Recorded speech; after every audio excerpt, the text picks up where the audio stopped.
welcome to the Intern podcast at Ravenscroft and Schmierer. I'm your host, Haley. I'm a marketing and operations intern at Ravenscroft and Schmierer. And today with me, we have Mia. So Mia is one of our legal interns. She has been here for almost 3 weeks now. And in this first episode, we're going to go over things like tips and tricks for job applications, how to land a job here as a legal intern or any other type of intern, some general advice on job applications, and more. Yeah, sounds good. Yeah, so just like a quick introduction to me, I guess. I went to school in Hong Kong up until Form 2, and then I left to the UK. Right now, I just finished my first year of law undergraduate at London School of Economics and Political Science. So I just basically saw this job, like, on Google. Like, the first thing that I searched was, like, Hong Kong local law firms, and this came up. So I applied, and it was really quick. JP, the supervisor, head of HR, Jan Patrick, he was really responsive, and he responded to my application, like, almost immediately, which was really different to almost every other post that I had applied to, because they normally just blanked me, but, yeah, so I applied and I'm here now.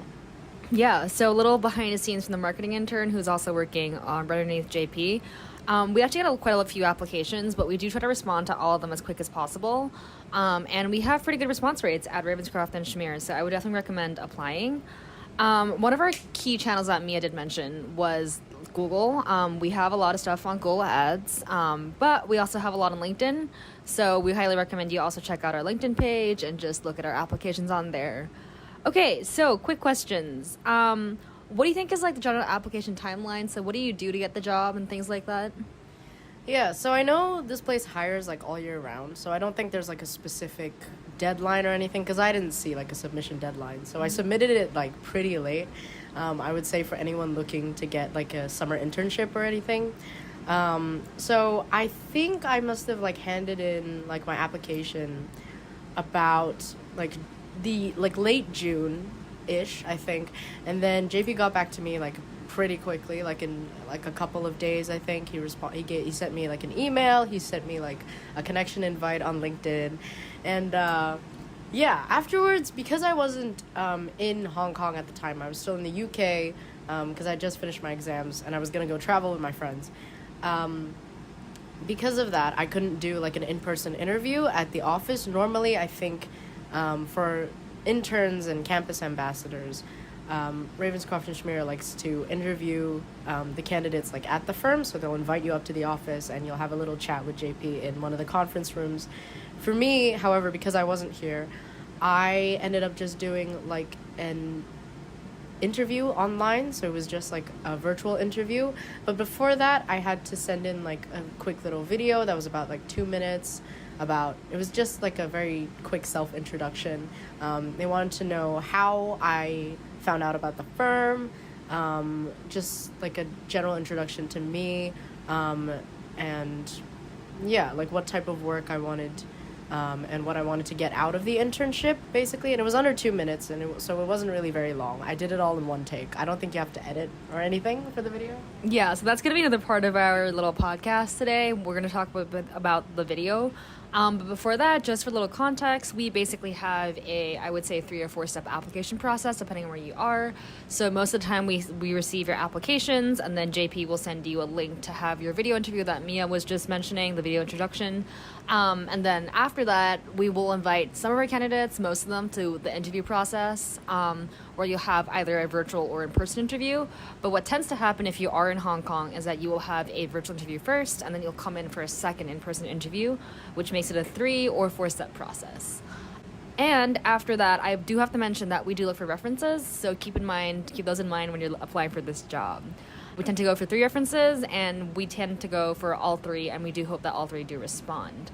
Okay, so as Mia mentioned, we do have an interview process. Now, what are your tips and tricks to get that video introduction the best you can? Honestly, I just put down like a bunch of, like, the way I went about it was I put down a bunch of bullet points about what I wanted to include. So like this was like on like a Google Doc or something, so I just put down like general introduction, like my name, obviously, the university I'm at, and then just maybe some extracurriculars I'm in, so like law society, or like I play netball. And then I think the next thing was I put down the questions that they asked, because they will give you like a list of questions or topics that they want you to cover in the video. So the next thing was how I heard about Ravenscroft and Schmierer. And it was through a podcast episode, funnily enough, that my university did, that the university's law society did. And because I'm now part of the podcast team, at the time I listened to the podcast when I was applying for that position. And yeah, I remember the firm afterwards, and I looked up whether they were accepting summer internship applications, and that's how I said it in the video, basically. And then they said, so what do you want to get out of the internship, or why do you want to be a legal intern? And I just basically reiterated like all the stuff that I've kind of said before. Like, if you've ever done a bunch of applications for like different law firms, they ask like the general question of why do you want to do law. And like, you can talk about like, you know, your parents' background or whatever. You can talk about me personally. I was just like, oh, I have a lot of different interests. Law touches a lot of different industries, so that's why.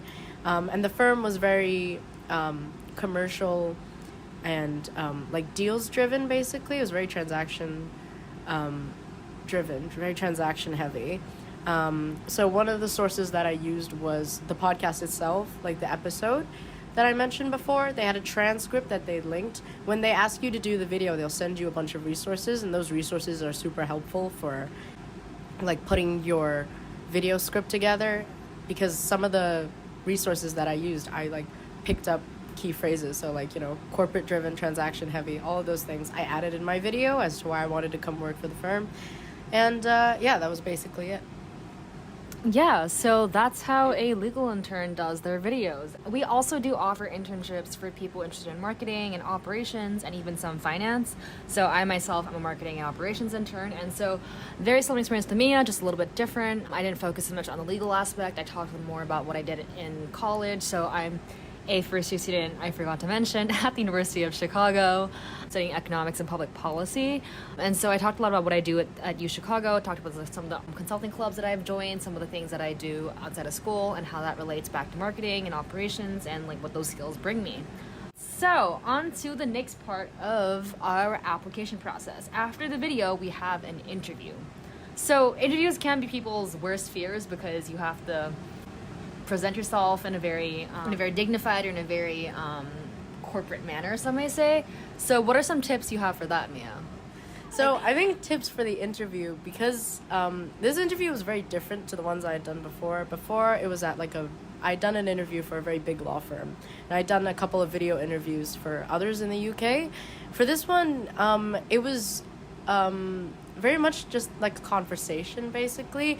JP kind of asked me like, oh, how are you doing? What are your plans for like summer, basically? And then we got to chatting a little bit, and I told him about like my holiday in Italy, which he was very interested in. It was very much just like a conversation. He will like cross-reference your CV a lot. So like make sure you're very familiar with your CV, because he asks you questions about specific things you've done. So for example, I'd put down like Oxfam volunteering. So for those of you who don't know, Oxfam is a charity in the UK. They run a lot of book shops and secondhand shops, and they give their profits to people in need. So I volunteered there for just like a couple of months before COVID hit, unfortunately, so I couldn't do it anymore while I was studying in Bristol in high school. So he asked me about that, and I just kind of, talked about my experience there, what I did. So for example, like I manned the till, I talked to customers, I organized like the shop's inventory and all that stuff. He also asked me about why I applied or why I accepted an offer from LSE, so my university, and he asked me about whether I had applied to Oxbridge, which of course I did. Like every Asian kid does. like every Asian kid applies to Oxbridge, and obviously I didn't get in. But he asked me like why, like what I thought I could have done better in the interview, and it was like, honestly, it's been like a while since I've thought about that interview at all, since I've thought about me being at Oxford at all. So it was kind of challenging to try and remember what I had actually done in the interview. But yeah, I just basically said that I went over what I could remember, and I said that the reason why I didn't get in, it was pretty obvious even then and still now, is because I kind of took the debate that I was having with the professor a bit personally when I wasn't supposed to. So I told him that was why, and I told him that if I were to do it over again, then I would try and redo or not be so defensive potentially about my argument. So yeah, I think that really helps because he'll ask you questions about why you chose to go to this university or why you chose to go to this school, especially if you've left Hong Kong to go to the UK, because he asked me about why I did that as well. So yeah, I think just study your CV very, very closely. Think about any questions that could come out of there, and yeah, you're basically set. Yeah, I think Mia's got some excellent advice in that regard. He did very similar things in my interview, although I'm not a legal intern. I would definitely say look at your CV very, very well. He asked a lot of my experience in Hong Kong. I was the operations director for 24-hour base, so that was a big part of what I did in high school. So that was touched on a lot. He asked about differences between the UK and the US in terms of college, universities, why I chose U Chicago over other schools in the UK that I was accepted to. So just be careful. Know your CV, like Mia said, but also be retrospective and have the ability to back at yourself and think, or even laugh at yourself and what you did before. Be calm. All the normal interview tips apply. Especially if you're having a virtual interview, I would definitely recommend something very generic, very stupid maybe, but stick a post-it note behind your webcam and stare at it because it will look so much better to the interviewer. I promise. Okay, apart from that, I think one more thing that we do have to mention is LinkedIn. So Ravenscroft and Schmierer really use our LinkedIn to the best of our abilities. We try to market everything on LinkedIn. Many of our internship applications are on LinkedIn and etc. So I guess one more piece of advice for any prospective interns, anyone interested in looking to get a job, whether it be here or somewhere else, is just make sure that you have your relevant information on LinkedIn and make sure that it matches with your CV so it looks good and looks cohesive and everything cross-references each other. So yeah. Any last points? I think, yeah, I mean, that was a really good point. LinkedIn, the firm really, really emphasizes the use of LinkedIn. It's, yeah. But, it is good because at the end of the day, it is very important to make, connections and to network with people. And LinkedIn is, a super, super good way to do that. I think specifically for LinkedIn, if you have, something that you're proud of or something that you're interested in, make a post about it and then put it on your featured. You don't have to post all the time, but just having that featured post really, really helps. Oh yeah, also just for the interview, or just if you're thinking about if you've ever done law firm applications or the written application in the beginning, the law firm will always ask you why do you want to do commercial law, or why do you want to do a specific type of law? That doesn't really apply here. Here it's more about your personal experiences. So if you're thinking about situational questions, for example, if someone in your team messed up, what would you do? That doesn't really apply here. Here it's very much more about your personal experience, and they're trying to see whether you're a good fit with everyone else at the firm. Yeah, and I would say that wraps up our first episode of the Intern podcast at Ravenscroft and Schmierer. So thank you for tuning in, and watch out for the second episode where we'll be talking about a day in the life of an intern.